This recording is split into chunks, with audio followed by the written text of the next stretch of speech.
Hello प्यारे बच्चों, कैसे हैं आप सब। आई होप कि आप लोग काफ़ी अच्छे होंगे। मैं राजा सर वेलकम करता हूं आप सभी का आपके अपने प्यारे से स्टडी प्लेटफॉर्म उम्मीद क्लासेस पे।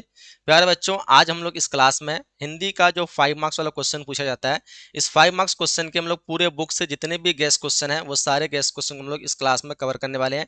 तो आज इस क्लास में हम लोग उसी गैस पेपर का जो 5 मार्क्स वाला क्वेश्चन है, वो 5 मार्क्स वाला क्वेश्चन आप लोग को कराने जा रहा हूँ। ठीक है, तो बिल्कुल ध्यान से देखिएगा। टोटल 19 क्वेश्चन होगा ये 5 मार्क्स वाला, और अच्छे से देख लो। इसी में से आपको जो है, आपको 5 मार्क्स में 6 क्वेश्चन पूछा जाता है, 3 बनाना होता है। तो 6 क्वेश्चन में आपको इसी 19 क्वेश्चन में से आएगा। ठीक है, तो बिल्कुल ध्यान से पूरे क्लास को शुरू से अंत तक देखना है। मैं गारंटी कहता हूं आपका जो है हिंदी का 5 मार्क्स वाला टेंशन आज इस क्लास में खत्म हो जाएगी। पहला क्वेश्चन आप लोग देख पा रहे हैं। क्वेश्चन कह रहा है कि उसने कहा था शीर्षक कहानी का सारांश लिखिए। 5 मार्क्स में आपको अक्सर जो है सारांश पूछे जाते हैं, है ना। और सारांश अगर पूछ लेता है तो बहुत ही आसान है इसको बनाने का, बस थोड़ा सा ट्रिक आपको याद रखना है। सारांश में जो कहानी होता है ना, उस कहानी को शॉर्ट में अपनी भाषा में आप लिख दो, पूरा का पूरा 5 मार्क्स मिल जाएगा। ट्रिक क्या है कि सारांश में पहले आपको थोड़ा सा परिचय कर देना है, उसके बाद सारांश लिखना है और लास्ट में निष्कर्ष कर देना है। ये 3 पॉइंट में आपको सारांश लिखना है। जब भी सारांश पूछे, जब भी भावार्थ पूछे, इस तरह से क्वेश्चन 5 मार्क्स में पूछे आते हैं, तो आपको 3 पॉइंट में लगभग उसका आंसर लिखना है, क्योंकि हमेशा 5 मार्क्स वाला क्वेश्चन पॉइंट में लिखा जाता है। पॉइंट का मतलब क्या होता है कि आप जो टॉपिक को अलग अलग पैराग्राफ में डिवाइड करते हैं, ये हो गया पॉइंट। ठीक है, जैसे कि हमने यहाँ पे इसका परिचय लिख दिया, इसके अलावा बात करें तो हमने सारांश लिख दिया, तो ये दूसरा पॉइंट हो गया, या पहला पॉइंट हो गया। इसके बाद हमने लास्ट में निष्कर्ष लिखा है, तीसरा पॉइंट हो गया। तो इसको कहते हैं पॉइंट में आंसर लिखना। ठीक है, तो पॉइंट आप लोग समझ लिए। काफी सारे बच्चे पॉइंट समझते नहीं है, तो आपको ये चीज याद रखना, इसी को पॉइंट कहते हैं। तो हमें क्वेश्चन पूछा गया, उसने कहा था शीर्षक कहानी का सारांश लिखे। तो जब भी सारांश पूछे तो पहले उसने कहा था कहानी का परिचय कराएंगे, यह कहानी है क्या, इस कहानी के लेखक कौन है। ठीक है, ये आपको लिखना है हर एक कहानी के बारे में, जो भी चीज के बारे में आपको पूछे। तो हम सब जानते हैं कि उसने कहा था कहानी हिंदी की कालजयी कहानी है, जिसके लेखक चंद्रधर शर्मा गुलेरी। आप सब जानते हैं कि इसके लेखक कौन है, चंद्रधर शर्मा गुलेरी। अगर आप नहीं लिखेंगे तो इतना लिख सकते हैं कि उसने कहा था कहानी चंद्रधर शर्मा द्वारा लिखा गया एक मील का पत्थर साबित हुआ एक कहानी है। इस तरह भी लिख सकते हैं आप, जो भी चाहे आप अपने हिसाब से लिख सकते हैं। ये कहानी क्या है तो आप सब जानते हैं, निस्वार्थ प्रेम, यानी बिना अपना फायदा का प्रेम दिखाता है। आजकल के टाइम में क्या होता है, अगर प्रेम किसी से किया तो उससे फायदा ढूंढता है, लेकिन इस उसने कहा था कहानी में क्या है, प्रेम नहीं मिली, है ना। इसका मतलब क्या कहते हैं, लहना सिंह को उसका प्रेम नहीं मिला, लेकिन फिर भी उसका हेल्प कर रहा है। शादी हो गया किसी दूसरे लड़के से, है ना, उसका बच्चा हो गया, बच्चा और लड़का दोनों का हेल्प कर रहा है। बताओ ऐसा प्रेम करने वाला मिलेगा। अगर शादी हो गया तो क्या कर रहा है, उसका घर को बर्बाद करने के चक्कर में लगा रहता है कि अरे यार, ये लड़की मेरे को धोखा दे करके दूसरे से शादी कैसे कर सकती है।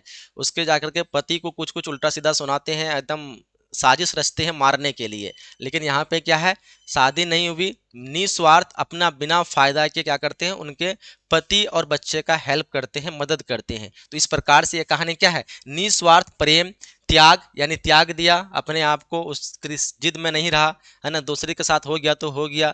इसको त्याग और कर्तव्य निष्ठा, जो कहा उसने कहा था, मैं सूबेदारनी ने जो कहा उसकी बात को माना, इसने उनका कर्तव्य को पूरा किया। तो इसलिए कह सकती है कहानी निस्वार्थ प्रेम, त्याग, कर्तव्य निष्ठा की एक अद्भुत मिसाल है। तो ये हो गया परिचय। ठीक है, तो परिचय आप अपने हिसाब से लिख देना है, जो भी आप कहानी करना जानते हैं। आप तो इतना जानते हैं कि उसने कहा था कहानी किसके द्वारा, चंद्रधर शर्मा गुलेरी के द्वारा लिखी गई है, और इस कहानी के मेन नायक लहना सिंह है। इतना तो लिख सकते हैं, ये हो गया परिचय। अब हमें लिखना है इसका सारांश। तो सारांश हम लिख करके देंगे पॉइंट, अगला सारांश दे देंगे, है ना। आप अपना अलग ब्लैक पेन से लिख देना सारांश, और ऐसे लाइन दे देना। ठीक है, और इसके एक लाइन छोड़ के लिखना। हमने यहाँ पे इसलिए नहीं छोड़ के लिखा ताकि मतलब याद नहीं रहा मुझे। ठीक है, तो सारांश में आप लोग इस तरह दे करके एक लाइन छोड़ के लिखोगे तो आपको पता चलेगा, मतलब जो एग्जामिनर है उसको पता चलेगा कि हाँ, इस बंदे को फॉर्मेट पता है और पैराग्राफ प्रॉपर चेंज करके लिखा है। ठीक है, तो सारांश में क्या है, हम इसमें लिखना है क्या है, जो पूरा कहानी है ना उसका शॉर्ट में विस्तार कर देना है। शॉर्ट में मतलब बहुत छोटा में, ऐसा नहीं कि पूरा कहानी आप लिखने में पड़ जाओ। कहानी तो बहुत लंबा है, 4-5 पेज का है, लेकिन आपको शॉर्ट में इस कहानी को लिखना है। तो लिखेंगे इस कहानी का मुख्य पात्र, यानी मेन जो कैरेक्टर होता है वो लहना सिंह होता है। आप सब जानते हैं बचपन में वो क्या होता है, वो एक लड़की से मिलती है ना, अमृतसर के बाजार में। बाद में वो लड़की क्या बनती है, सूबेदारनी बनती है, यानी सूबेदार की बीवी बनती है, तो सूबेदारनी हो गया, वो सूबेदारनी बनी। जब लहना सिंह युद्ध पर जा रहा था तो सूबेदारनी ने उससे एक वचन दिया था, है ना, रास्ते से जा रहा था तो उसके पति बोला था ना, सूबेदार क्या बोल रहा था कि मेरी पत्नी आपको जानती है। तो जब जा रहा था युद्ध में तो उनकी पत्नी जो सूबेदारनी है ना, वही लहना सिंह का बचपन का प्यार, उससे एक कर्तव्य देता है। क्या कहा था कर्तव्य कि मेरे पति और बेटे बोधा सिंह की रक्षा करना, और ये कर्तव्य को निभाता है ना। प्यार नहीं मिला लेकिन प्यार की बात को ये मानता है।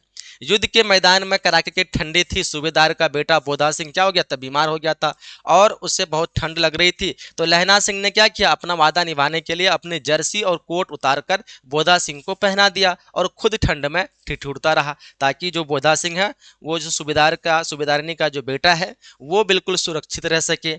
और लास्ट में निष्कर्ष क्या निकलता है, तो अगला पॉइंट आपको निष्कर्ष देकर लिख देना है। निष्कर्ष ये होता है कि अंत में दुश्मनों से लड़ते हुए लहना सिंह बुरी तरह घायल हो गया, लेकिन उसने जो सूबेदारनी का जो वादा दी थी, मतलब एक वचन जो दी थी, उसको निभाने के लिए क्या किया, सूबेदार और बोधा सिंह को सुरक्षित गाड़ी में भेज दिया। और उसने अपने बचपन के प्यार के दिए गए वचन जो उसने कहा था, कौन, सूबेदारनी ने कहा था, उसने कहा था कि लाज रखने के लिए अपने प्राणों का बलिदान दे दिया, दोनों को बचा लिया। तो इस प्रकार से इस कहानी का क्या है, सारांश है, सार है ना। पूरे कहानी को आपको नहीं लिखना है, बस शॉर्ट में इस कहानी का क्या रिजल्ट निकला और इस कहानी में क्या मेन बात है, इसको बताना आपको। हर एक कहानी का सारांश यही होता है, पूरा कहानी नहीं लिखना होता आपको, ठीक है। तो समझ में आ गया सारांश कैसे लिखना है, आएगा तो आप आराम से लिख सकते हो। जैसे अगला क्वेश्चन पूछा गया, जूठन शीर्षक पाठ का सारांश लिखें। तो पहले हम लोग लिख लेंगे इसका परिचय कि जूठन के लेखक कौन है ना, किसके द्वारा लिखा गया है। तो लिख देंगे, जूठन दलित साहित्य के प्रसिद्ध लेखक ओम प्रकाश वाल्मीकि की क्या है, आत्मकथा है।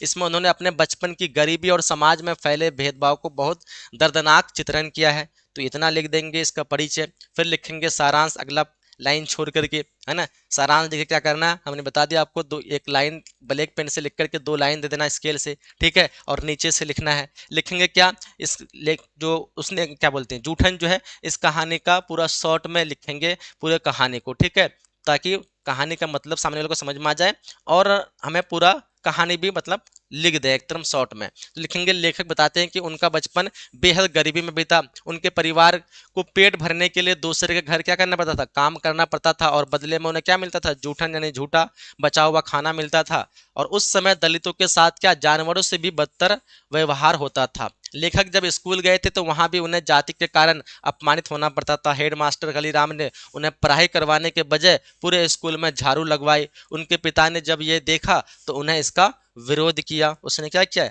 इसका विरोध किया कि मेरा बेटा को झाड़ू लगवाया जा रहा है। और निष्कर्ष क्या निकलता है इसका, तो ये पाठ केवल लेखक की कहानी नहीं है, बल्कि पूरे शोषित समाज की यह आवाज है। लेखक ने शिक्षा के बल पर इस अन्याय को चुनौती दी और यह साबित किया कि हर इंसान को सम्मान से जीने का अधिकार है। तो ये हमें सीख देता है। ये हुआ है इस कहानी का निष्कर्ष। तो जूठन कहानी के बारे में आपको सारांश लिखने बोलेगा तो लिख सकते हो, पहले परिचय, फिर उसके बाद इस कहानी का सारांश और लास्ट में निष्कर्ष, ठीक है। बहुत ही आसान भाषा में दिए हैं, आप लोग बस इस पीडीएफ को देखोगे एक ही बार में याद हो जाएगा, ठीक है। तो ये पीडीएफ आप लोग को हम लोग दे दिए हैं, है ना। अगर जो बच्चे नहीं लिए हैं, 99 रुपये में मिल रहा है आर्ट्स का ऑल सब्जेक्ट का गैस पेपर, ठीक है। ये गैस पेपर से ही हम लोग 5 मार्क्स लेके आए हैं, देख सकते हो कितना सरल भाषा में लिखे, एक बार में समझ में आ जाएगा।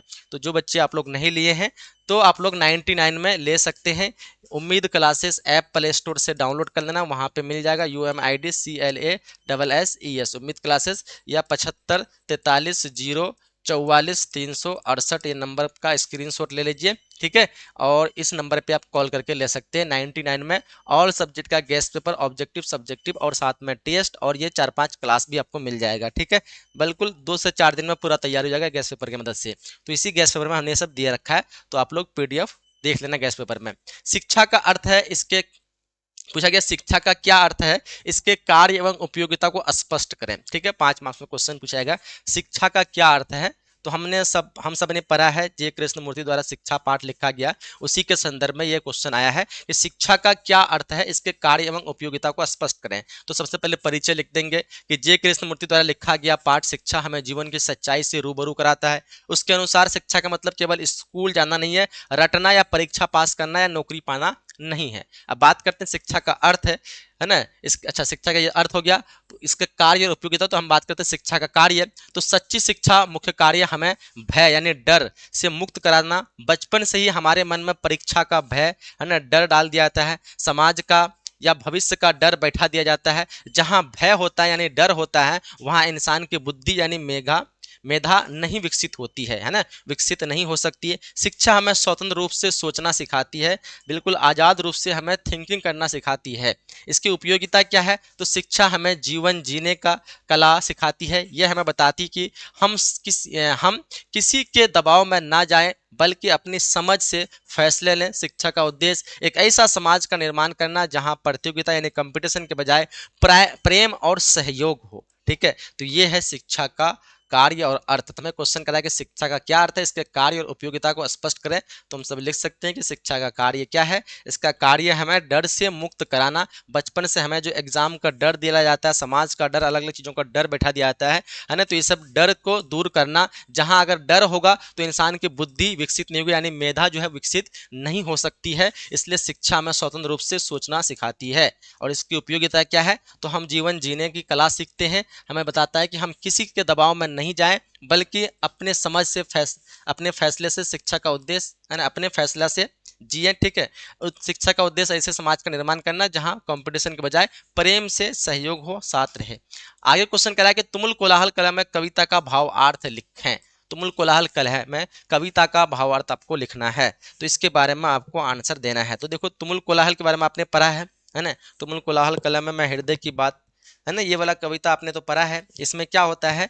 इसमें जो होता है स्पेशली मन, और क्या कहते हैं कि इंसान जब बेचैन हो जाता है, तो इसमें एक स्त्री के बारे में इंपॉर्टेंट दिखाता है, एक श्रद्धा के बारे में बताता है कि कितना जरूरी होता है उसको शांत और मतलब उसको शांत दिलाने के लिए, उसको बेचैन को चैन में बदलने के लिए, है ना। एक पुरुष के लाइफ में एक स्त्री का क्या अहम होता है, इस पर यह आधारित है। ठीक है, तो तुमुल कोलाहल कलम हम पहले परिचय लिखेंगे। यह कविता जयशंकर प्रसाद के प्रसिद्ध महाकाव्य कामनी से ली गई है ना, कामायनी से ली गई है। इसमें श्रद्धा जो कि हृदय का प्रतीक है, और मन जो कि मनु यानी पुरुष का प्रतीक है, इसको समझा रही है ना। श्रद्धा हृदय का प्रतीक जो कि एक स्त्री का बोध कराती है यहाँ पे, और मन जो कि मनुष्य का प्रतीक है, जो कि पुरुष का बोध कराती है ना। इसका भावार्थ की बात करें तो कवि कहते हैं कि आज की दुनिया यानी तुमुल कोलाहल, इन हल्ला गुल्ला, तुमुल कोलाहल का मतलब होता है हल्ला गुल्ला, है ना, यानी शोर शराबे और मानसिक बेचैनी भरी, है ना, भरी हुई है। मनुष्य का मन शांति की तलाश करता है,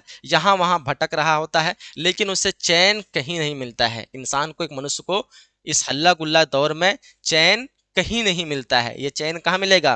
तो ये चैन मिलेगा कि स्त्री के पास। ठीक है, ये कहना चाहते हैं। तो ऐसे समय में श्रद्धा यानी कि स्त्री कहती है कि मैं हृदय की बात हूँ, मैं तुम्हारे दिल की बात हूँ। ए मनु या ए मनुष्य, चिंता क्यों कर रहे हो? जब पुरुष दिन भर की भाग दौड़ और क्या कहते हैं संघर्ष से थक कर निराश हो जाता है, थक जाता है, और क्या कहते हैं उदास हो जाता है, तो उसका मन व्याकुल हो जाता है, यानी बेचैन हो जाता है। तब एक नारी, एक श्रद्धा उसे मलय पर्वत की ठंडी हवा की तरह सुख और विश्राम देती है। जिस तरह मलय पर्वत की ठंडी हवा आती है, उसी प्रकार से एक पुरुष के दिल को एक सुख और क्या देती है? शांति देती है। ठीक है, तो यहाँ पे स्त्री का बोध कराता है, श्रद्धा का इंपॉर्टेंट दिखाता है कि पुरुष के लिए कितना जरूरी है इस हल्ला गुल्ला दौर में, शोर शराबे दौर में, है ना, जब इंसान पुरुष जो है एक शांति की तलाश करता है, हर जगह से बेचैन रहता है, उदास रहता है, तो ऐसी समय में श्रद्धा कहती है कि काहे बेचैन है, मैं हृदय की बात हूँ, मैं तुम्हारे दिल की बात हूँ, है ना। जब पुरुष दिन भर की भाग दौड़ में संघर्ष से थक कर निराश हो जाता है, तो उसका मन क्या हो जाता है? बेचैन हो जाता है, व्याकुल हो जाता है। तो ऐसी समय में स्त्री कहती है, श्रद्धा कहती है कि मैं मलय पर्वत की तरह ठंडी हवा हूँ, है ना, और इसके पुरुष को एक आराम देता है। तो निष्कर्ष क्या निकलता है इसका? तो इस कविता का भाव यह है कि जीवन के उलझनों में केवल दिमाग, है ना, तर्क से काम नहीं चलता, बल्कि एक सच्ची प्रेम, हृदय की भावना ही मन की असली शांति दे सकता है। तो इसलिए किसी के लाइफ में एक लड़की का होना, एक स्त्री का होना भी बहुत जरूरी है ना। एक इंसान अकेला होता है तो वो बहुत समय बेचैन हो जाता है, थक जाता है, हार जाता है। तो इस मन को शांति देने के लिए एक स्त्री, एक श्रद्धा का होना जरूरी है, तभी जो है इंसान सही से रह पाता है। ठीक है, समझ में आ गया? चलिए आगे देखिए, अगला क्वेश्चन करा हम लोग को, करबक शीर्षक कविता का भाव अर्थ लिखें। चलो इसके बारे में आपको बताना है। करबक शीर्षक कविता का भावार्थ। करबक आपने पढ़ा है ना, मलिक मोहम्मद जायसी की लिखी गई करबक कविता है, तो आप आसानी से लिख सकते हो। करबक सूफी कवि मलिक मोहम्मद जायसी द्वारा रचित है। इसमें कवि ने बताया कि इंसान रूप का सुंदरता नहीं है, कि इंसान दिखने में सुंदर है तो वो सुंदर नहीं है। कौन कहते हैं? मलिक मोहम्मद जायसी कहते हैं, बल्कि उसके गुण महत्व है कि उनके अंदर क्या क्वालिटी है, इसको इंपॉर्टेंट देना चाहिए, न कि इंसान दिखने में कैसा है ये मायने नहीं रखता है। ठीक है, तो समझ में आ गया ये करबक के लेखक मलिक मोहम्मद जायसी कहते हैं। क्यों कहते हैं? क्योंकि ये दिखने में सुंदर नहीं था, ठीक है, लेकिन इसके अंदर गुण था, इसलिए ये बात कहते हैं, है ना। कवि जायसी एक आंख और एक कान से वंचित थे, नहीं थे उसके पास, न आंख थे एक, न एक कान थे, दोनों मतलब खराब थे, उसका एक आंख एक कान खराब थे, ठीक है। चेचक के कारण उनका चेहरा भी खराब था, रूपहीन था, लेकिन फिर भी वह आत्मविश्वास से भरे थे। वह कहते हैं कि जैसे चंद्रमा में काला दाग है, फिर भी वो पूरे दुनिया को रोशनी देता है, वैसे ही मुझ पे शारीरिक दोष है, भले मेरा आंख कान, है ना, मतलब नहीं है, चेचक के दाग है, दोष है ये शारीरिक रूप से, पर मेरी कविता में ज्ञान का प्रकाश पूरी दुनिया में फैलाता है, यानी दोष होने के बाद मेरे अंदर गुण है, ठीक है। वे अपनी तुलना दर्पण से करते हैं, शीशा से करते हैं, है ना, जो देखने वाला, चेहरा देखने वाला शीशा होता है, जो दर्पण, है ना, जैसे वो शीशा में आप देखोगे, जैसा जो जैसा है उसे वैसा ही साफ दिखता है। तो मेरा आंख वैसा है दर्पण की तरह, जिस तरह शीशा में कोई देखता है तो उसको अपना शकल वैसा ही दिखता है जैसा वो होता है, तो इसी तरह मेरा आंख भी है शीशा की तरह। इस दुनिया में लोग जैसे हैं वैसे मेरा आंख उसको आराम से देख लेता है, ठीक है।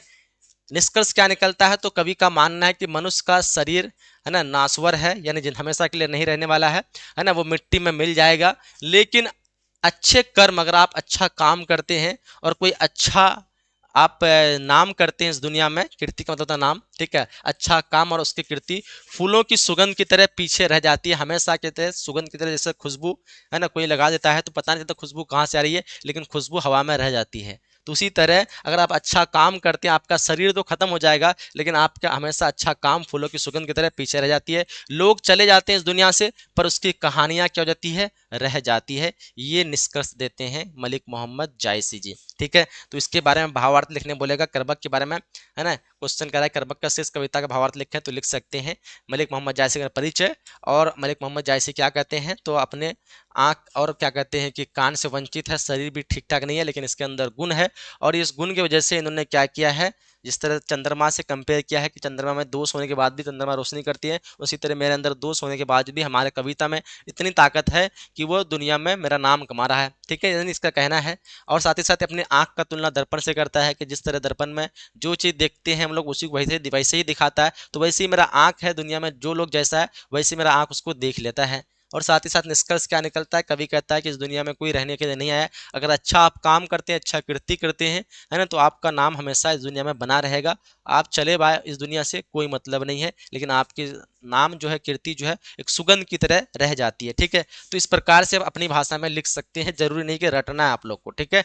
आगे क्वेश्चन करा, पंच परमेश्वर के खो जाने को लेकर कवि चिंतित क्यों है? जो पंच परमेश्वर है, इसके खो जाने से कवि चिंतित क्यों है? आपको पता है पहले के टाइम पे जो भी इंसाफ होता था तो वो गांव में हो जाता था, यानी पंचायत में हो जाता था, और पंचायत में क्या होते थे? एक पंचायत करने वाले थे जिसका नाम था पंच परमेश्वर, ठीक है, यानी ये ईश्वर का एक रूप माना जाता था। लेकिन आज के टाइम पे क्या है? ऐसा बिल्कुल भी नहीं है। आज के टाइम पे क्या कर रहे हैं लोग? कोर्ट कचहरी का दौरा भागी कर रहे हैं, यानी आप पंच परमेश्वर खो गया। तो इसमें जो है कवि क्या है? बेचैन है। तो क्यों बेचैन है, क्यों चिंतित है, इसके बारे में आपको लिखना है। तो लिखेंगे, ये प्रश्न गाँव का घर कविता से ली गई है, जिसके कवि ज्ञानपति है। इस कविता में कवि ने गाँव में आए आधुनिक बदलाव पर चिंता जताई है। चिंता का कारण क्या है? कि पुराने समय में गाँव की पंचायत में बैठे पंच को परमेश्वर यानी भगवान माना जाता था। लोग मानते थे कि पंच के मुंह से भगवान बोलते हैं, इसलिए उनका फैसला हमेशा सच्चा और निष्पक्ष होता था।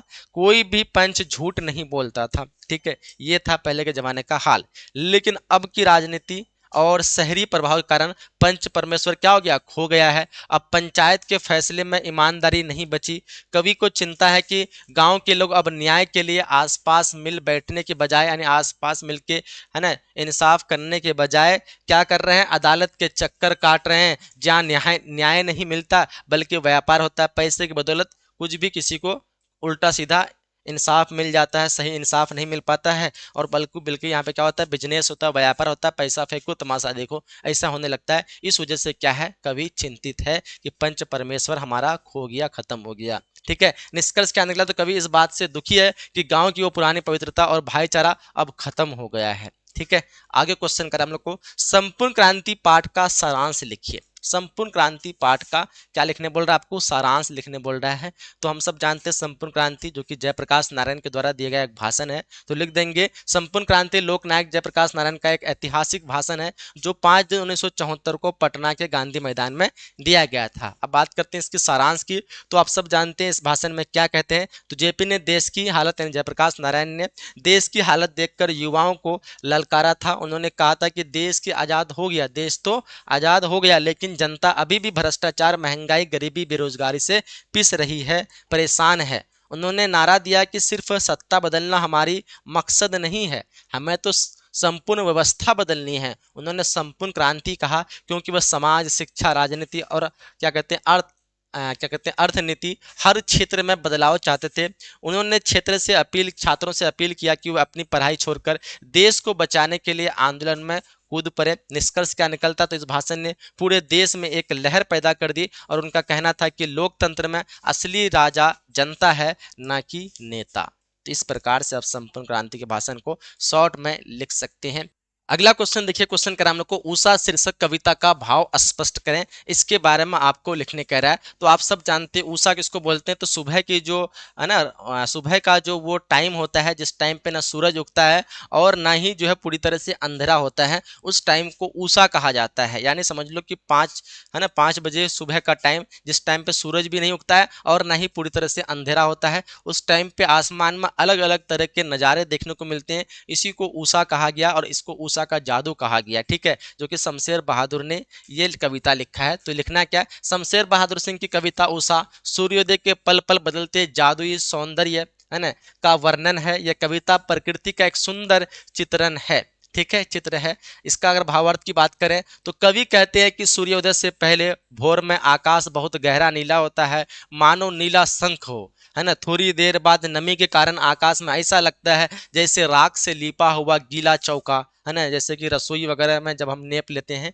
है ना, तो उस तरह का यह बहुत ही नया और ताज़ा लगता है। फिर जैसे जैसे हल्की हल्की लाली माँ आती है तो लगता है जैसे, है ना, काली सिल पर, है ना, यानी पत्थर पर काली स्लेट जो होता है, हम लोग जब बचपन में स्लेट में लिखते थे, काली सिल पर किसी ने लाल केसर मल दिया हो, लाल रंग से जो है उसको लिख दिया हो, ऐसा लगता है।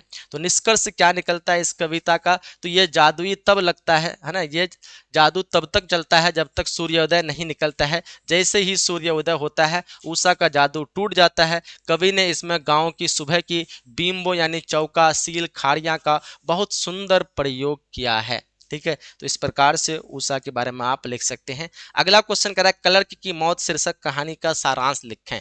क्लर्क की मौत शीर्षक कहानी का सारांश लिखने कह रहा है। तो देखिए, क्लर्क की मौत, है ना, महान रूसी लेखक आंटोन चेखव की एक कहानी है।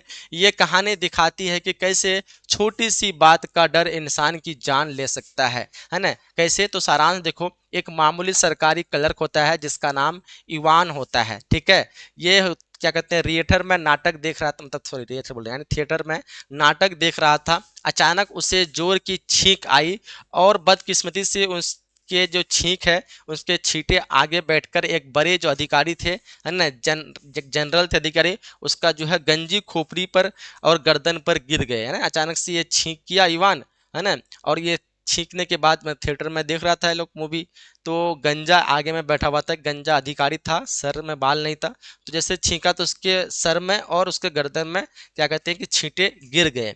इवान बुरी तरह से डर गया, उसे लगा कि जनरल उसे बहुत बड़ी सजा देंगे, है ना। उसने मौके पर ही माफ़ी मांगी और जनरल ने उसे माफ़ भी कर दिया। लेकिन इवान के मन में क्या हुआ, डर नहीं भागा, वो बार बार यही सोचते रहा, है ना। दफ्तर जा रहा था तो यही सोच रहा था कि जनरल से माफी मांगता रहता था, मतलब मन के क्या बोलते हैं, कहाँ गया, जनरल ने उसे बहुत बड़ी सजा देंगे, हाँ, उसे मौके पर ही माफ़ी मान लिया और जनरल ने उसे माफ़ भी कर दिया। लेकिन इवान के मन से डर नहीं गया, वह बार बार दफ्तर जाकर और घर जाकर जनरल से माफ़ी मांगता रहा, यानी जनरल को परेशान कर दिया इस तरह से, इतना माफ़ी मांग मांग करके। निष्कर्ष क्या निकला कि जनरल उसकी हरकत से तंग आ गया था, अंत में गुस्से से उसे डांट कर भगा दिया। जनरल की डांट सुनकर इवान को इतना गहरा सदमा लगा कि वह घर गया तो सोफे पर लेटा और डर के मारे उसकी मौत हो गई। यह कहानी गुलामी की मानसिकता पर चोट कराती है कि इंसान को इस तरह भी नहीं सोच लेना चाहिए कि उनकी सोच की वजह से इंसान की मौत हो जाए, है ना। किसी डर को इतना दिल में अगर हम बसा लें, है ना, हमेशा उसी को डरते रहें तो थोड़ा सा भी कुछ हादसा होगा उसकी वजह से तो हमारा हार्ट अटैक की वजह से मौत भी हो सकती है। तो इस प्रकार से यहाँ पे डर के बारे में दिखाता है कि किसी भी डर को इतना मत डरा दो जो कि वास्तव में इतना डर है ही नहीं। आगे क्वेश्चन करा है कि अर्धनारीश्वर शीर्षक निबंध का सारांश लिखिए। तो अर्धनारीश्वर शीर्षक आप सबको पता है जो राष्ट्र कवि रामधारी सिंह दिनकर का एक प्रसिद्ध निबंध है। इसमें उन्होंने शिव और पार्वती के कल्पित रूप अर्धनारीश्वर यानी आधा पुरुष आधा स्त्री के माध्यम से स्त्री और पुरुष की समानता की बात की है, इक्वलिटी की बात की है कि स्त्री और पुरुष दोनों क्या है, इक्वल है, दोनों क्या है, समान है ना। दिनकर जी क्या कहते हैं, तो दिनकर जी नर और नारी एक समान है, लेकिन समाज में उन्होंने क्या किया है, नर और नारी को बांट दिया। दिनकर जी का कहना है कि चाहे वो नर हो, पुरुष हो या फिर नारी हो, दोनों क्या है, एक समान है, लेकिन समाज ने क्या किया है, उन्हें बांट दिया है। पुरुष को कठोर और धूप बना दिया है कि ये कठोर है, धूप में काम करने वाला है, और जबकि नारी को कोमल और चांद बना लिया है कि ये कोमल है, चांद है यानी घर में रहने वाली है ना। लेखक का मानना है कि जिस पुरुष में नारी के गुण नहीं हो, नारी में क्या गुण पाए जाते हैं, तो दया, ममता, सहिष्णुता, ये सब नारी में गुण पाए जाते हैं। तो जिस पुरुष में नारी वाला गुण नहीं हो तो वह फिर अधूरा है, वो पुरुष क्या है, अधूरा है। उसी तरह जिन नारी में पुरुष वाला गुण नहीं हो, जैसे साहस, सहन करने वाला, शक्ति, ये सब ना हो पुरुष क्या कहते हैं कि स्त्री के अंदर, तो फिर स्त्री भी क्या है, अधूरा है। तो इसलिए पुरुष को भी नारी का गुण लेना चाहिए और स्त्री को भी पुरुष का गुण लेना चाहिए। अगर नहीं लेता तो दोनों क्या है, अधूरा है। ये समझाना चाहता है अर्धनारीश्वर के द्वारा। निष्कर्ष क्या निकलता है, तो गांधी जी भी अपने जीवन में कोमलता, नारीत्व को अपनाया था, है ना, जो कि अहिंसा का रोल अपनाया था। अहिंसा किसका होता है, युद्ध नहीं करना, नारी का ही होता है, ठीक है। तो अहिंसा का रोल अपनाया था। दिनकर जी का संदेश है कि जब पुरुष और स्त्री दोनों एक दूसरे के गुण को अपनाएं तभी पूर्णतः मानव बनेंगे और समाज क्या बनेगा, सुंदर बनेगा। तो ये अर्धनारीश्वर शीर्षक कहानी का सारांश है। अर्धनारीश्वर शीर्षक कहानी में ये बात कहना चाहते हैं रामधारी सिंह दिनकर जी। अगला करा बातचीत शीर्षक निबंध का सारांश लिखे। बातचीत शीर्षक निबंध का सारांश लिखने के लिए आपको पूछेगा एग्जाम में, तो कैसे लिखना है, पहले परिचय लिख देंगे। बातचीत निबंध आधुनिक हिंदी गद्य के निर्माता बालकृष्ण भट्ट द्वारा लिखा गया है ना। इसमें लेखक ने ईश्वर द्वारा दी गई अनमोल शक्ति, जो कि वाक शक्ति, जिसको बोलने की ताकत कहते हैं, इसका महत्व बताया गया है कि इंसान के अंदर वो अनमोल शक्ति है, अनमोल है ना, अनमोल उसको बोलते हैं, ठीक है। वो अनमोल शक्ति है जो इंसान के पास दी गई है, ये किसी के पास नहीं है, जिसको बोलते हैं बोलने की कला। अगर बोलने की कला ना हो इंसान तो पूरा दुनिया गूंगी लगेगा, ठीक है। लेखक कहते हैं कि अगर मनुष्य में वाक शक्ति ना हो तो पूरी दुनिया गूंगी होती और सब कोने में चुप बैठे होते। बातचीत के जरिए ही हम अपने दिल का सुख दुख दूसरे को साझा कर पाते हैं, दूसरे से शेयर कर पाते हैं, है ना, जिससे मन हल्का होता है, साफ हो जाता है। लेखक बताते हैं कि असली बातचीत केवल दो लोगों के बीच हो सकती है। जैसे एडिसन का मत था, जब तीन लोग होते हैं तो यह केवल औपचारिकता या रमव्वल बन जाती है। यूरोप के लोगों में बातचीत की एक विशेष कला है जिसे आर्ट ऑफ कन्वर्सेशन कहते हैं। तो इस प्रकार से पूरे बातचीत पाठ का आप शॉर्ट में सारांश लिख सकते हैं ताकि सारे टॉपिक कवर हो जाए और ज़्यादा लंबा भी ना हो। निष्कर्ष क्या निकलता है, तो अंत में लेखक कहते हैं कि बातचीत का सबसे उत्तम, सबसे अच्छा तरीका आत्मवार्तालाप है, यानी खुद से बात करना। हमें अपने अंदर ऐसी शक्ति पैदा करना चाहिए जो हम खुद अपने मन से क्या कर सकें, तो बात कर सके और क्रोध पर नियंत्रित कर सके, है ना। जितना भी दिखा रहे हैं आप लोग को 5 मार्क्स वाला क्वेश्चन, हर एक को हमने पॉइंट में लिखा है और ऐसे ही पॉइंट में आप लोग आंसर लिखोगे तो 1 मार्क्स भी आपका नहीं कटेगा, ठीक है। तो पॉइंट मतलब जो परिचय हो गया, परिचय का स्वरूप हो गया, निष्कर्ष हो गया, ये सब क्या है, पॉइंट है, ठीक है। तो इस तरह पैराग्राफ चेंज करके पॉइंट करके लिखोगे तो 1 मार्क्स भी आपका नहीं कटने वाला है एग्जाम में। देखो प्रथम पद में तुलसीदास ने अपना परिचय किस प्रकार से दिया था, तो लिखेंगे पहले परिचय।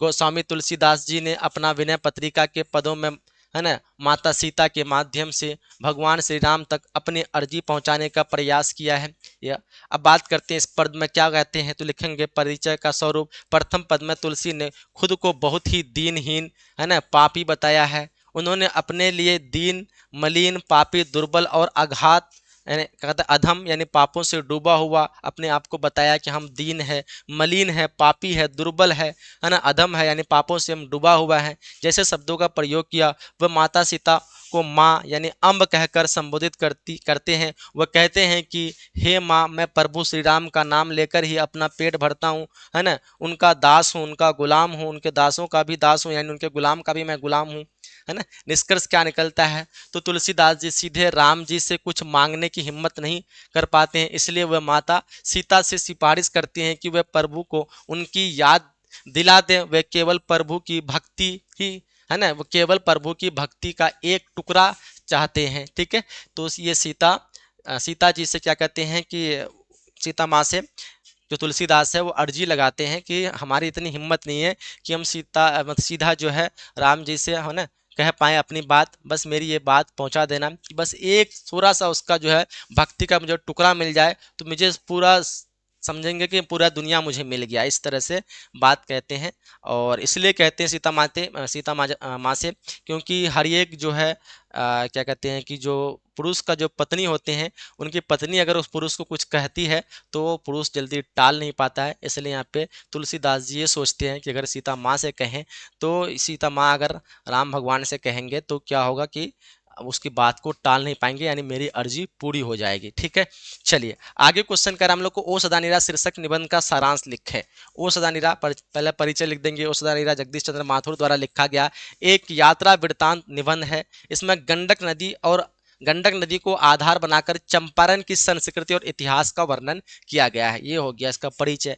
अब लिखेंगे सारांश में, यानी ओसदा नीरा के बारे में क्या क्या चीज का उल्लेख है, तो लिखेंगे लेखक गंडक नदी के नारायणी, महागंडव और चक्रा जैसे नामों से बुलाया गंडक नदी को, है ना। बताते हैं कि चंपारण में घने जंगल थे लेकिन लोगों ने इन्हें क्या कर दिया, काट दिया, जिस कारण अब यह नदी बाढ़ के रूप में विनाश लाती है। इस पाठ में भगवान बुद्ध, भगवान महावीर और क्या कहते हैं गांधी जी के चंपारण सत्याग्रह का भी जिक्र है। लेखक थारू जाति और धांगर जाति के लोगों के संघर्ष और जीवन को भी दिखाते हैं। तो ये सब चीज़ें शॉर्ट में लिख देना है। निष्कर्ष क्या निकलता है, तो लेखक कहते हैं कि सदियों से यह नदी ओसदा नीरा, जिसे हमने हमेशा क्या कहते हैं कि ओसदा नीरा जिसमें हमेशा जल रहता है, सदियों से जल रहता है, वो चंपारण के सुख दुख की क्या है, क्या कहते हैं गवाह रही है। लोग आते गए, इतिहास बदलता गया, लेकिन यह नदी आज भी बह रही है। ठीक है, तो वो सदानीरा नदी यानी गंडक नदी की चर्चा की गई कि ये हमेशा से इसमें पानी रहा, कितना लोग आ गए, क्या क्या हुआ इसमें, लेकिन यह नदी आज भी है और आज भी पूरे चीज़ों की एक गवाही है। चलिए आगे हम बात करते हैं। अगला क्वेश्चन नंबर 14 करें हम लोग को, रोज कहानी का केंद्रीय संदेश की समीक्षा करें। तो रोज, है ना, रोज जो कि पुराने शीर्षक गैंग्रीन इसका नाम था। परिचय लिखेंगे, अजय जी का एक मनोवैज्ञानिक कहानी है। इसका मुख्य उद्देश्य मध्यवर्गीय भारतीय नारी को, है ना, बोरियत और घुटन भरी जिंदगी को दिखाना है कि किस प्रकार से एक मिडिल क्लास के जो औरत होती है, लड़की होती है ना, उसका जीवन किस प्रकार से बन जाता है शादी के बाद, ये चीज़ दिखाना होता है ना।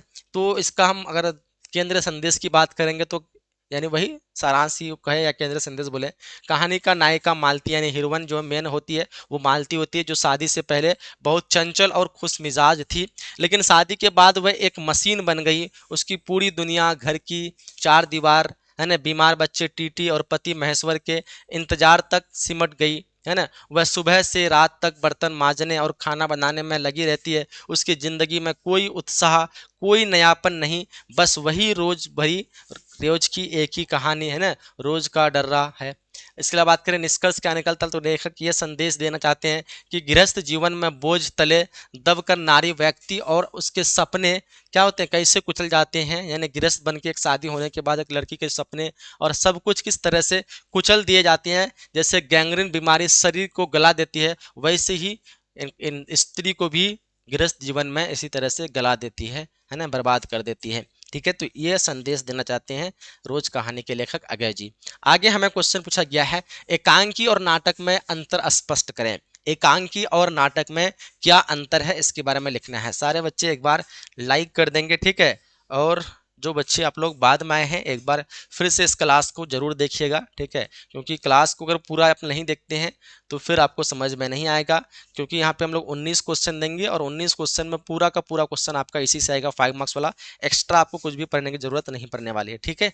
चलिए एकांकी और नाटक में अंतर स्पष्ट करें तो लिखेंगे नाटक और एकांकी दोनों दृश्य काव्य के भेद हैं, यानी दोनों जो है काव्य के ही भेद है, लेकिन इनके आकार और प्रस्तुति में बड़ा अंतर है। मुख्य अंतर की बात करें तो अंक की बात करें, जैसे कि नाम से ही स्पष्ट है कि एकांकी में केवल एक अंक यानी वन एक्ट होता है, जबकि नाटक की मैं बात करें तो 5 से 10 या फिर कई अंक हो सकते हैं, अनेक अंक हो सकते हैं, है ना। कथानक की बात करें तो एकांकी में केवल एक ही मुख्य घटना या कथा होती है, नाटक में एक मुख्य कथा के साथ साथ कई छोटी छोटी उपकथाएं होती है। यानी इसको इस प्रकार से हम समझ सकते हैं, जैसे कि एक मूवी हो गया शॉर्ट मूवी और एक हो गया सीरियल।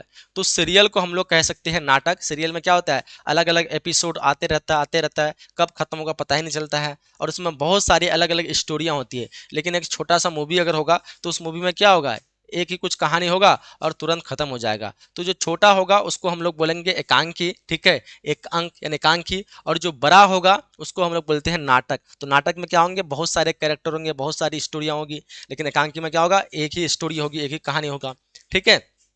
तो एकांकी में केवल मुख्य घटना यानी जो मेन घटना होती है, कथा होती है, लेकिन नाटक में अनेक मुख्य कथा के साथ साथ कई छोटी छोटी कथाएं और उपकथाएं भी होती है।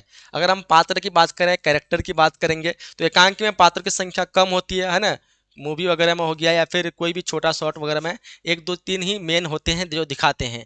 लेकिन क्या कहते हैं कि एकांकी की बात, सॉरी, नाटक की बात करेंगे तो नाटक में बहुत सारे पात्र होते हैं, अलग अलग घर दिखाते हैं, अलग अलग फैमिली दिखाते हैं, अलग अलग लोगों की कहानी दिखाते हैं। तो इसमें बहुत सारे कैरेक्टर होते हैं नाटक में, ठीक है। एकांकी में कम कैरेक्टर होते हैं। समय की बात करें तो एकांकी छोटा होता है, आधा घंटे 1 घंटे में खत्म हो जाते हैं, जबकि नाटक की बात करें तो बड़ा होता है, कई घंटे तक कई दिनों तक ये चलते रह सकता है, ठीक है। तो ये समय सीमा हो गया, है ना, एकांकी और नाटक में अंतर हो गया, ठीक है। अब बात करें दोनों का निष्कर्ष, तो महान लेखक प्रेमचंद्र का कथा है कि अगर नाटक एक पूरा बाग है, एक गार्डन है ना, नाटक क्या है, पूरा अगर गार्डन है तो एकांकी क्या होगा, उस गार्डन का यानी उस बाग का एक छोटा सा गुलदस्ता, है ना। मान लो कि फूलों का बगीचा है पूरा, तो इस फूलों का बगीचा में एक मान लो फूल अगर हम ले लिए, ठीक है, एक फूल ले लिए, तो एक फूल क्या हो जाएगा, वो हो जाएगा आपका एकांकी। और ये पूरा फूल का जो है गार्डन है, ये हो गया नाटक। तो नाटक बड़ा होता है जिसमें सारा चीज़ें विस्तार से होता है, और एकांकी क्या होता है, किसी छोटी एक कहानी पर आधारित होता है, ठीक है। तो एकांकी और नाटक दोनों में अंतर आपने समझ लिया। चलिए आगे हम बात करते हैं, उषा शीर्षक कविता का केंद्रीय भाव लिखें। तो शमशेर बहादुर सिंह की कविता उषा प्रकृति प्रेम की एक सुंदर मिसाल है। इसमें किसी विचार या दर्शन की जगह शुद्ध सौंदर्य को दिखाता है ना। इस कविता का मुख्य विषय सूर्योदय के ठीक पहले का पल बतलाता है। आकाश सूर्योदय का बदलता हुआ पल बतलाता है। कवि ने भोर सुबह की कविता, क्या कहते हैं, पवित्र को नीले शंख और राख से लेपे हुए चौके, है ना, राख से नीले हुए चौके रसोई के माध्यम से दिखाया कि कवि बताना चाहते हैं कि प्रकृति हर पल अपना रूप बदलती है। सुबह का वो समय जब ना तो पूरी तरह से रात होती है और ना ही दिन होते, सबसे जादुई होता है। ये कविता हमें प्रकृति के करीब ले जाती है और गांव की सुबह की ताजगी का एहसास कराती है। सूर्योदय होते ही यह जादू टूट जाता है। तो इस प्रकार से आप लिख सकते हैं। अगला क्वेश्चन करें हम लोग को, प्रवृत्ति मार्ग और निर्वृत्ति मार्ग में क्या अंतर है। प्रवृत्ति मार्ग और निर्वृत्ति मार्ग में क्या अंतर है, इसके बारे में लिखना है। तो बहुत ही आसान है। यह प्रश्न रामधारी सिंह दिनकर के पाठ अर्धनारीश्वर से संबंधित है। इसमें जीवन जीने के दो अलग अलग दृष्टिकोण है, दो अलग अलग पहलू है। एक तो है प्रवृत्ति मार्ग और दूसरा है निर्वृत्ति मार्ग। प्रवृत्ति मार्ग जो लोग गृहस्थ जीवनी को स्वीकार करते हैं, शादी करते हैं और समाज में रहकर जिम्मेदारियां निभाते हैं, इसको प्रवृत्ति मार्ग कहलाते हैं, है ना। इनके लिए नारी यानी पत्नी जीवन में आनंद और सहयोग देने वाली साथी है, वह नारी का सम्मान करते हैं, इसको बोलते हैं प्रवृत्ति मार्ग। यानी शादी करते हैं, समाज में रहते हैं, नारी का इज्जत करते हैं और नारी के साथ यानी स्त्री के साथ अपना पूरा जिंदगी बिताते हैं, तो वैसे लोग को बोलते हैं प्रवृत्ति मार्ग। और एक होता है निर्वृत्ति मार्ग, यानी जो लोग संसार को दुख का घर मानते हैं कि संसार क्या है, दुखों का घर है ना, और यह मानकर घर बार सब कुछ क्या कहते हैं छोड़ देते हैं और सन्यासी बन जाते हैं, वह निर्वृत्ति मार्ग कहलाते हैं। ये लोग नारी को मोक्ष मुक्ति के रास्ते में रुकावट मानते हैं। ये लोग नारी को नहीं चाहते कि नारी अगर होगा हमारे लाइफ में, हम अगर शादी कर लेंगे तो हमारी मोक्ष में रुकावट आ जाएगी, हम भक्ति सही से नहीं कर पाएंगे। तो इसलिए भक्ति के लिए नारी क्या है, एक रुकावट है। तो इस वजह से क्या करती है, नारी को हटा देते हैं अपने रास्ते से, शादी वगैरह नहीं करते हैं, ठीक है। रुकावट और पाप की खान मानते हैं और उससे दूर भगाते हैं, नारी को अपने पास नहीं आने देते हैं। ये वाले रास्ता को कहते हैं निर्वृत्ति मार्ग। तो प्रवृत्ति मार्ग और निर्वृत्ति मार्ग दोनों में आपको अंतर समझ में आ गया। प्रवृत्ति मार्ग जो लोग शादीशुदा करके शादी उदी करके समाज में रहते हैं, लड़की का इज्जत करते हैं, लड़की के साथ रहते हैं, प्रवृत्ति मार्ग। और निर्वृत्ति मार्ग जो शादी वगैरह नहीं करते, सन्यासी हो जाते हैं, लड़की को अपने मोक्ष का रुकावट मानते हैं और उससे शादी नहीं करते हैं, यही सोच के कि हम फिर प्रकृति का यानी ईश्वर का पूजा सही से नहीं कर पाएंगे अगर हमारे लाइफ में स्त्री आ गया तो इसको बोलते हैं निर्वृत्ति मार्ग। निष्कर्ष क्या निकलता है? तो दिनकर जी के अनुसार ये दोनों रास्ते है ना अतिवादी है ना, सही रास्ता अर्धनारीश्वर का है यानी अतिवादी है, ना ही पूरी तरह से आप क्या कहते हैं कि स्त्री को जीवन में ला करके है ना इस दुनिया के चक्कर में पड़ जाओ, ना ही इस तरह से सन्यासी बन जाओ कि स्त्री वगैरह को सब कुछ छोड़ दो, ऐसे रास्ता नहीं अपनाना है। दिनकर जी के अनुसार ये दोनों रास्ते अतिवादी है। सही रास्ता है अर्धनारीश्वर यानी आधा स्त्री आधा पुरुष, जहाँ गृहस्थ रहकर भी आप त्याग की भावना है ना, गृहस्थ जीवन में रह करके भी आप सन्यासी की भावना कर सकते हैं यानी पूजा पाठ भी कर सकते हैं, कोई दिक्कत नहीं है। ठीक है, चलिए आगे हम बात करते हैं। अगला क्वेश्चन करा है काव्यत्री स्वयं को असहाय और विवश क्यों कहती है? तो आप सबको पता होगा काव्यत्री स्वयं को क्यों असहाय और विवश कहती है, क्योंकि इसका जो छोना होता है, जो छोटा बच्चा होता है, ये क्या हो जाता है, इससे दूर हो जाता है। इसकी वजह से ये काव्यत्री क्या कहती है, खुद को असहाय और विवश कहती है। तो लिखेंगे यह प्रश्न सुभद्रा कुमारी चौहान की कविता पुत्र वियोग से है ना, एक माँ की पीड़ा का इसे गहरा वर्णन शायद ही कहीं मिले। ठीक है, काव्यत्री स्वयं को असहाय और विवश इसलिए कहती है क्योंकि उन्होंने अपने बेटे छौना को बचाने के लिए सब कुछ किया, लेकिन क्या हुआ, कुछ नहीं उसको मिला। क्या क्या किया, पत्थर को भगवान मानकर पूजा, दूध पतासे चढ़ाए, मन्नतें मांगी, डॉक्टर को बुलाया, दवाई दी, सब कुछ किया, लेकिन इनके करने के बावजूद भी रात भर उसे गोद में से नहीं उतारा ठंड की डर से, लेकिन फिर भी क्या हुआ, निष्कर्ष क्या निकला, इतनी सावधानी पूजा पाठ के बावजूद भी काल यानी मृत्यु आया और उनके बेटे को छीन ले गया। वह माँ होकर भी अपनी आंखों के सामने बेटे को मरता हुआ देखने के सिवा कुछ नहीं कर सकी, है ना, यही उनकी व्यवस्था है। अब उनका बेटा कभी वापस नहीं आएगा, इसलिए खुद को विवश और असहाय कहती है। आई होप कि इस क्वेश्चन को आपने समझ लिया। आगे क्वेश्चन करा कि हार जीत शीर्षक कविता का भाव अर्थ लिखें। जो हार जीत कविता है इसका क्या भाव अर्थ होगा, इसके बारे में आपको लिखना है। तो लिखेंगे हार जीत अशोक वाजपेयी द्वारा रचित एक गद्य कविता है। इसमें युद्ध और झूठी राष्ट्रभक्ति पर तीखा व्यंग करता है, आलोचना करता है। कहता है कि कविता में दिखाया गया कि सेना युद्ध से लौट रही है ना, शहर में जीत का जश्न मनाया जा रहा है। राजा ने जनता को बताया कि हम जीत कर आए हैं, लेकिन करवा सच ये है कि किसी को नहीं पता कि युद्ध किन से हुआ, कितने सैनिक गए थे, कितने वापस आए, ये सब का खबर किसी को नहीं पता। बस जो जश्न मना रहे हैं उन्हें ये भी नहीं पता कि जीत है या फिर हार हुई है। केवल एक बुरा मशक वाला यानी पानी देने वाला, रोड में सिंचाई करने वाला है ना, वो जानता है कि दरअसल हम हार गए हैं और हमारे हजारों सैनिक मारे गए हैं, लेकिन इस बात की किसी को कोई खबर नहीं, है ना, उसकी बात कोई नहीं सुनता है। निष्कर्ष क्या निकला, तो कवि कहना चाहते हैं कि नेता अपने हार को भी जीत बताकर जनता को भ्रमित करते हैं और जनता बिना सोचे समझे जश्न मनाने लगती है। यह युद्ध की क्या कहते हैं कि क्या बोलते हैं, नृत्य कथा नृत्य कथा को दिखाता है। कहने का मतलब ये हुआ, इस कहानी से हमें ये सीख मिलती है, सॉरी इस कविता से हमें ये सीख मिलती है कि जनता के बेवकूफ़ बनाने के लिए राजा क्या क्या करते हैं। ठीक है, युद्ध करवाने के लिए गए, युद्ध में हजारों सैनिक मारे गए, है ना, युद्ध अगर जीता भी तो वो अधिकार किसका हुआ, राजा का हुआ, लेकिन फिर भी सैनिक इसमें मतलब राजा का मतलब जो गांव वाले हैं वो फिर भी खुशियां मना रहे हैं। इस बात को पता ही नहीं कि अगर राजा जीता है तो वो जमीन हमारा नहीं है, ये राजा का हो जाएगा, यानी राजा और शक्तिशाली बन गया और हम पे अत्याचार करेगा। और दूसरा, जो सैनिक मारे गए हैं वो हम ही लोग में से थे, हम ही लोग में से आम आदमी थे, उन लोग मारे गए, उनका कोई खबर नहीं, राजा को कोई लेना देना नहीं। क्या चला कि एक बार फिर से हम लोग हार गए, यानी हजारों सैनिक मारे गए, इसका किसी को नहीं पता। अगर मान लो किससे युद्ध हुआ ये भी नहीं पता, अगर मान लो जीत भी गए हैं तो वो जीत राजा की है, राजा अपना अधिकार बढ़ाएगा, अपना क्षेत्र बढ़ाएगा, तो ये हमारी जीत नहीं है। तो इस सब चीज़ को कौन समझाएगा, बस एक मशक वाला जो सिंचाई करने वाला, रोड पे सिंचाई करने वाला, वही इस चीज़ को समझता है, बाकी गांव के कोई लोग नहीं समझता है। तो इस प्रकार से ये गद्य कविता हमें समझाती है कि किस प्रकार से हमें समाज में राजा या फिर नेता लोग बेवकूफ़ बनाते हैं और जीत का जश्न मनवाते हैं। ठीक है, जबकि नेता जीतते हैं तो उसको फ़ायदा है, वो अपने क्षेत्र को अधिकार करते हैं, लेकिन फिर भी वो जीत का जश्न मनवाते हैं। इस प्रकार से हमारा पूरा जो है गेस क्वेश्चन 5 मार्क्स वाला हो गया कंप्लीट। ठीक है, और तो आप लोग बताओ, सारा चीज आप लोग को समझ में आ गया? कोई दिक्कत किसी को, है ना? टोटल हम लोग का 19 क्वेश्चन था 5 मार्क्स का, और 19 क्वेश्चन हमने कंप्लीट कर दिया। बहुत ही आसान सरल भाषा में सारे आंसर दे रखे हैं, ठीक है? आसानी से समझ सकते हैं, ठीक है? तो चलिए फिर इस क्लास को हम लोग यहीं तक एंड करते हैं और मिलते हैं अगली क्लास में। जब तक के लिए जय हिंद, जय Bharat and thanks for watching.